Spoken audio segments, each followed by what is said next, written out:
యేసు క్రీస్తు దగ్గర నేను ఎంత నమ్మకంగా ఉండి ఈ రకంగా ప్రార్థన చేస్తున్నా కానీ దేవుడు నాకెందుకో ఈ సమస్యని ఆర్థికమైన ఇబ్బంది తీసుకొచ్చి పెట్టాడు, నిశ్చయంగా దేవుడు అనేవాడు ఉన్నాడా అన్నట్టుగా ఏం చేస్తారు కొంతమంది అనుకొని ఆగిపోయేవారు ఉన్నారు.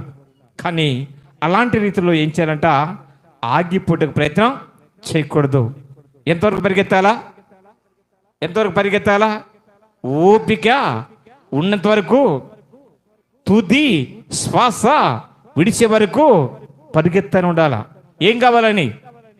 బహుమానమును పొందాలంటే, ఆ కిరీటముని స్వాధీనం చేసుకోవాలంటే ఖచ్చితంగా ఎన్ని ఆటుపోట్లు వచ్చినా, ఎన్ని సమస్యలు వచ్చినా, ఎన్ని ఒడిదుడుకులు జీవితాలు ఎదురైనా ఆగిపోకుండా ఏం చేయాలంట, సాగిపోవాలా. కానీ ఆ స్థితిలో ఈ దినమందు ప్రజలు లేరు. ఎక్కడ ఏదన్నా చిన్న సమస్య వస్తే